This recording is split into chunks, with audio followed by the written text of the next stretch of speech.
हम तो तेजस्वी यादव जी से सवाल पूछेंगे ना कि लोकसभा में आपने 2 टिकट सिर्फ मुसलमानों को दिया, 18% आबादी को, और 2 टिकट अपनी बहनों को दे दिया। बीजेपी को हराना है, नरेंद्र मोदी की नफरत यहाँ नहीं चलेगी, अमित शाह की नफरत की सौदागरी यहाँ नहीं चलेगी। सिख कम्युनिटी का मेडिकल कॉलेज है, इनका स्टेट प्रेसिडेंट उस मेडिकल कॉलेज को हड़प लिया। प्रधानमंत्री जी से पूछिए कि सीमांचल को घुसपैठ ही बोलते हैं, तो अमित शाह क्या कर रहे थे? अमित शाह अपने बेटा को सेट कर रहे थे, राजनाथ जी अपने बेटा को मंत्री बनाने के चक्कर में। तो क्यों सीमांचल को बदनाम करते? इसलिए कि मुसलमान यहाँ रहता है, इसलिए कि गरीब रहता है, पिछड़ा रहता है, दलित रहता है। सबसे ज्यादा शर्जील इमाम साहब के लिए अगर किसी ने आवाज उठाई है वैसी साहब है। पहला सवाल हमारा आपसे रहेगा जी। MIM ने यहाँ पर पिछला चुनाव लड़ा, काफी प्रभावित किया इस इलाके को जी। और उसके बाद आपके 2 साल बाद विधायक आपका साथ छोड़ के चले गए जी। तो इस बार उस वजह से वो माहौल नहीं है जो पिछली बार था। यही बात सही है? और अगर नहीं है तो फिर क्यों नहीं है? ऐसा नहीं है, मुझे नहीं लगता है कि ऐसा इस बार उससे अच्छा माहौल है अल्हम्दुलिल्लाह। इस बार बैरिस्टर सदन ओवैसी साहब जो आए थे सीमांचल न्याय यात्रा में, जो आवाम ने मोहब्बत दिया, जो साथ दिया, वो किसी भी पॉलिटिकल पार्टी को इतनी भीड़ नहीं हुई। हमने कोई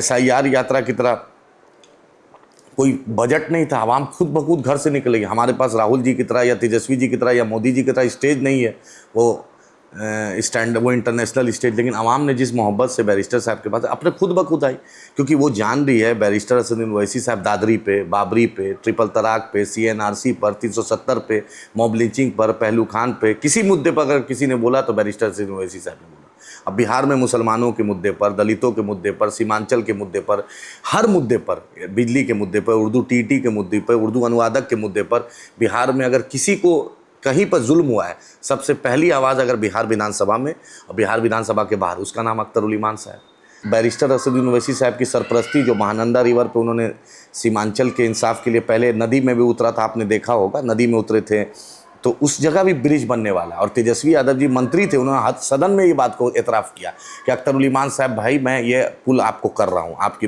आपके चलते। इवन सरकार को इस बात का एहसास है कि सीमांचल ही नहीं, बिहार के लिए अगर सबसे ज़्यादा आवाज़ अगर मजलूमों के साथ कोई खड़ा है किसी भी मुद्दे पर, तो उसका नाम अख्तरुल इमान साहब है। अब बैरिस्टर साहब के बारे में आप जानते हैं, ऑपरेशन सिंदूर के बाद बीजेपी के पास कोई चेहरा नहीं था। पाकिस्तान को एक्सपोज किया, पाकिस्तान के टेरर नेटवर्क को एक्सपोज किया, पूरी दुनिया में जाकर भारत का नाम बुलंदी से रखा और पाकिस्तान को एक्सपोज कराया। तेजस्वी यादव जी कहाँ खड़े हैं? मुसलमानों का टिकट काटने में खड़े हैं। भाजपा एक भी टिकट देने में नहीं रही है। सीमांचल के जो दिल्ली, आप जो किशनगंज में आप समझ लीजिए एक सिख कम्युनिटी का मेडिकल कॉलेज है, इनका स्टेट प्रेसिडेंट उस मेडिकल कॉलेज को हड़प लिया। ही वॉज फ्रॉम खगड़िया, वो खगड़िया से आते हैं किशनगंज में, कॉलेज में स्टाफ बनते हैं, स्टाफ से घुसते घुसते मैनेजिंग कमेटी में चले जाते हैं, उसके बाद वो जाकर बन जाते हैं कॉलेज के सब कुछ। तो सीमांचल को किसने दिया, जबकि किशनगंज से वो जीत के जाते हैं। और प्रधानमंत्री जी से पूछिए कि सीमांचल को घुसपैठ ही बोलते हैं, तो अमित शाह क्या कर रहे थे, राजनाथ जी क्या कर रहे थे? अमित शाह अपने बेटा को सेट कर रहे थे, जय शाह को, राजनाथ जी अपने बेटा को मंत्री बनाने के चक्कर में। अरे देश को सुरक्षा का जिम्मा अमित शाह जी और रक्षा मंत्री पर है। अब मोदी जी पूर्णिया में क्यों बोलते हैं घुसपैठ? बतलाए आज SIR हुआ है, कितना घुसपैठ इन लोग के पास है? एक घुसपैठ का नाम बता दे कि मिस्टर X मिस्टर Y, एक नहीं निकला। तो आप माफ़ी मांगिए देश से, सीमांचल के लोगों से माफ़ी मांगिए मोदी जी कि आपने बार बार बीजेपी वाला लोग माफ़ी मांगे। किस बुनियाद पर आप सीमांचल के लोग को बांग्लादेशी बोलते हैं, घुसपैठ बोलते हैं? ये तो आपका इलेक्शन कमीशन है ना, आपके ऑफिसर थे ना, देश के सामने दिखा दिया ना कि एक भी कुछ नहीं निकला। तो क्यों सीमांचल को बदनाम करते हैं? इसलिए कि मुसलमान यहाँ रहता है, इसलिए कि गरीब रहता है, पिछड़ा रहता है, दलित रहता है, इसलिए कि मजलूम रहता है, इसलिए सीमांचल की बाढ़ की तबाही झेलता है। तो जहाँ सबसे ज़्यादा परेशानियाँ हैं, हेल्थ इंडेक्स में पीछे, एडुकेशनल इंफ्रास्ट्रक्चर के पैरामीटर में पीछे, रूरल इंफ्रास्ट्रक्चर में पीछे, अर्बन डेवलपमेंट के मामले में कुछ नहीं है, तो हर मामले में पीछे और सबसे ज़्यादा हमें ही सताया जाता है कि किशनगंज में एक किशनगंज का बेटा, एक आम इंसान का बेटा, एक आलिम दीन का बेटा, उसने पूरे पॉलिटिक्स को टर्न कर दिया। अब चाहे बिहार का, चाहे नवादा हो या सासाराम हो या औरंगाबाद गया हो या सहरसा हो, सुपौल हो, छपरा हो, सिवान हो, गोपालगंज हो, आज उसको किशनगंज में आना पड़ रहा है। एक मुस्लिम लीडरशिप के पास आना पड़ रहा है, चाहे घर मुस्लिम हो, चाहे एक्स MLA हो, एक्स मिनिस्टर हो। मुनाजिर हसन साहब MP थे, 4 बार के मिनिस्टर हैं, 4 बार के MLA हैं, उनको भी अख्तरुल इमान साहब को पूछना पड़ रहा है। तौसीफ साहब MLA रहे, कांग्रेस से रहे, आज वो भी MIM में है। तो आखिर MIM का कुछ ना कुछ तो सच्चाई है ना। आखिर उन्होंने टर्न बदला ना, हवा का रुख बदल दिया। जी शर्जील इमाम को लेकर आप लोग क्यों उस तरह से सामने नहीं आए? वो जब चुनाव लड़ रहे थे आपने कहा कि हम अपना कैंडिडेट पीछे नहीं करेंगे, हम उनको समर्थन नहीं करेंगे, क्योंकि वो एक उनके साथ जो अन्याय हुआ है उसकी काफ़ी बातचीत होती रही है।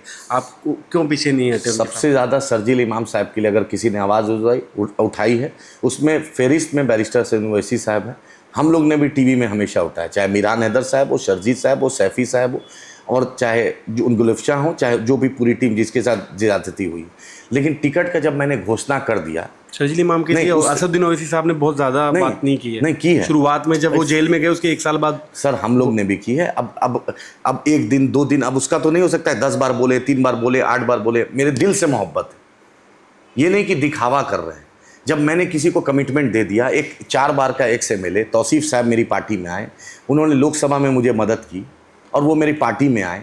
और जब मैंने आपसे कमिटमेंट कर लिया तो मेरी ज़ुबान, मैं तेजस्वी बन जाऊँ, मैं अमित शाह बन जाऊँ, मैं मोदी बन जाऊँ, मैं राजनाथ सिंह बन जाऊँ, मैं कांग्रेस बन जाऊँ, तो मेरी ज़ुबान की ना कीमत है। एक मोमिन की क्या पहचान है? आँख नाक से तो नहीं है, ज़ुबान से, कमिटमेंट से।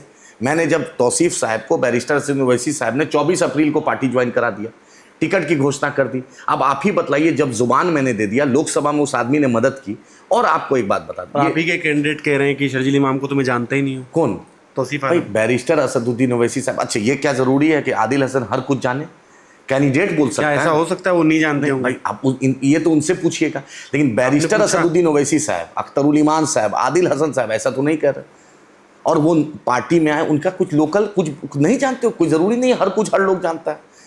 सब लोग मीडिया फ्रेंडली उतना नहीं रहता हो, एक हो सकता है। हम पॉजिटिव लेके चले, क्यों हम नेगेटिव ले? मेरा चीज़ पॉजिटिव है।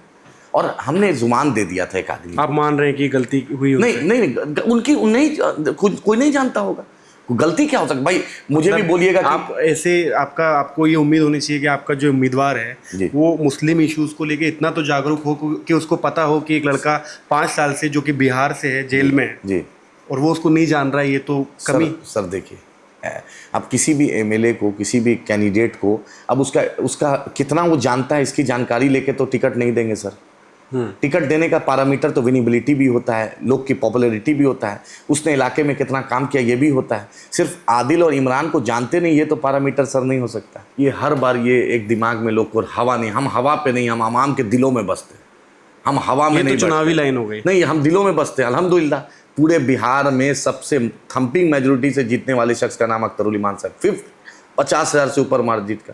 सबसे ज़्यादा क्वेश्चन उठाने वाले में अगर मेंबर ऑफ लेजिस्लेटिव असेंबली, उसका नाम अख्तरुल ईमान साहब। मदरसा अजीज़िया जला, कौन गया? अख्तरुल ईमान साहब।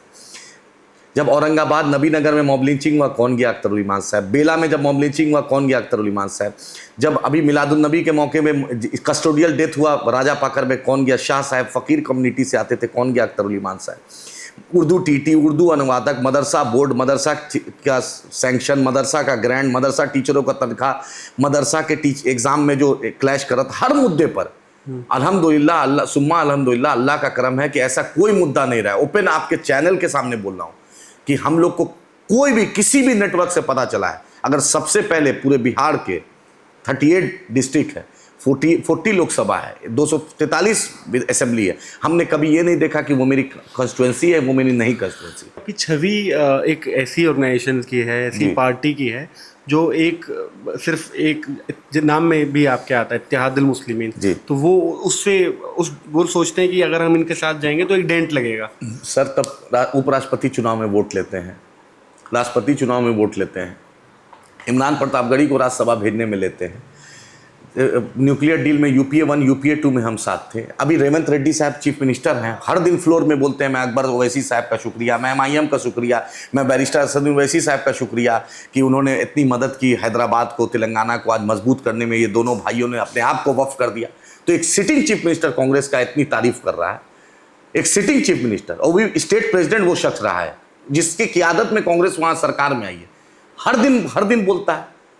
तो अब उसको मानिएगा, मिस्टर X और Y को मांगिएगा? ये तो लीडरशिप को सोचना पड़ेगा। हम तो तेजस्वी यादव जी से सवाल पूछेंगे ना कि लोकसभा में आपने 2 टिकट सिर्फ मुसलमानों को दिया, 18% आबादी को, और 2 टिकट अपनी बहनों को दे दिया।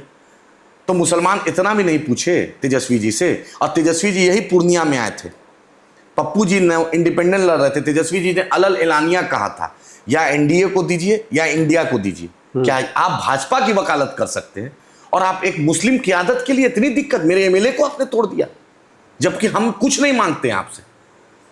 हम जब भी अपोजिशन को जरूरत पड़ी थी, जब भी पड़ी थी, चाहे स्पीकर इलेक्शन में, बिल में, हर में हमने साथ दिया, तब भी पीठ में खंजर गोपे। और मेरा दिल देखिए, तब भी हमने भाजपा को हराने के लिए, एक सीमांचल में और बिहार में एक क़यादत को मजबूत करने के लिए, तब भी हम सिर्फ 6 सीट पर अपने आप को वक्फ करके, अपने आप को समझौता करके, अपने दिल को मना के, अपने कार्यकर्ता को मना के हम 6 सीट पर आ गए कि नहीं, बीजेपी को हराना है, बीजेपी को हराना है। नरेंद्र मोदी की नफरत यहां नहीं चलेगी, अमित शाह की नफरत की सौदागरी यहां नहीं चलेगी। ना तो एमयू कैंपस ठीक हो पाया है, ना यहाँ की गरीबी में कुछ ये बदलाव तो आप आया है। बहुत सही है, लेकिन लोग पूछने लगे हैं। ये बात आप आवाम से पूछिएगा जो न्यूट्रल है, किसी पार्टी से एफिलेटेड हो, वो नहीं है।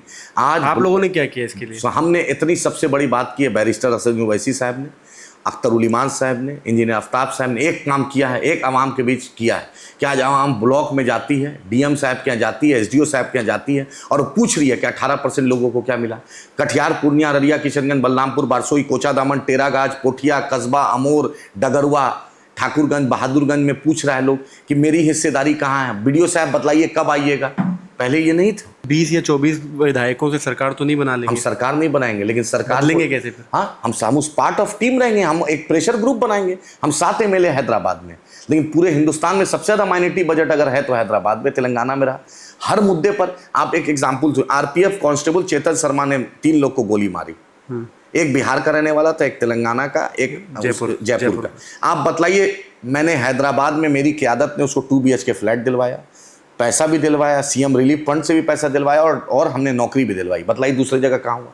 हमने जो माली मदद जो की यहाँ, जो अपने से, लेकिन सरकार नहीं ना दिला पाई। ये है क़यादत कि उसको सोचना पड़ा सरकार को कि देना पड़ा, इसी को क़यादत कहते हैं। बारसोई में गोलीकांड हुआ था, 2 लोग मासूम बच्चे को गोली मार दिया गया था। पहली मीटिंग जो जिस दिन गोलीकांड का ब्रूटल गोली कांड हुआ, हम उसके यहाँ गए। उस मीटिंग में डीएम साहब को ओपनली बोला कि who is responsible for this brutal killing. DM साहब बोल नहीं पाए। हमने उनके घर में जो हुआ, हमने आंसू पोंछने का नाम अख्तर उल ईमान साहब, बैरिस्टर असद ओवैसी साहब ने डायरेक्ट उस मुद्दे को उठाया। लेकिन इन लोग ने, जो मेरे सीएलपी के लीडर थे महबूब आलम साहब उस वक्त अपनी पार्टी के, और शकील खान साहब कदवा के एमएलए, कुछ मुद्दा नहीं बोल पाए। भाई कोई सीएम रिलीफ फंड कोई अपने पिताजी की संपत्ति देता है क्या? सरकार का पैसा है। उसके घर में आप 5, 10 लाख, 20 लाख रुपया तो दिलवा सकते थे, नौकरी तो दिलवा सकते थे। पुलिस ने डायरेक्ट पॉइंट ब्लैंक रेंज से गोली मारा। जो एसडीएम ने ऑर्डर दिया उस पर कोई कार्रवाई नहीं हुई। अभी आज हम किशनगंज विधानसभा में थे, लोग बाग कह रहे हैं आदिल हसन और उनके साथ मिलके कुछ लोगों ने टिकट बेचे हैं। ये आरोप लग रहा है आपके ऊपर। ये तो दुनिया में लगेगा ही। तो आपने हलफ क्यों ले लिया? आपने जो साहब बोलते, क्यों बोलते थे हलफ, मैं अल्लाह अल्लाह के रसूल के नाम पे हलफ देता हूँ, जिसको भी दे दीजिए सर, जिसको भी दे दीजिए सर, हम उसको तैयार होंगे। तो आपको दे देते तो बहुत अच्छे थे, आपको देते तो बहुत अच्छे थे। आप चुनाव में विनिबिलिटी फैक्टर होती है। चुनाव में सिर्फ आपका ये भाषण, रोना ढोना नहीं काम देता है। चुनाव में विनिबिलिटी, मेरे चुनाव जिता के लाना है, मुझे आवाम की, बलरामपुर, बारसोई ही नहीं, सीमांचल की वकालत करवाना है। मेरे कोचा दामन में एमएलए जिताना है, बहादुरगंज में जिताना है, किशनगंज में जिताना है, ठाकुरगंज में जिताना है, अमोर में जिताना है, बाईसी में जिताना है, जोकी में जिताना है, अररिया में जिताना है, प्राणपुर में, हर जगह एमएलए जिताना है। और आप बोलते थे कल तक क्यों आप थे मेरे साथ? तब तो मुझे यकीन है कि अल्लाह की ज़ात, अल्लाह इज्जत दिलाएगा और इंशाअल्लाह ताला मजलिस इत्तेहाद मुस्लिमीन 2020 से भी ज़्यादा मजबूत रहेगा। बहुत बहुत शुक्रिया हमसे बात करने के लिए।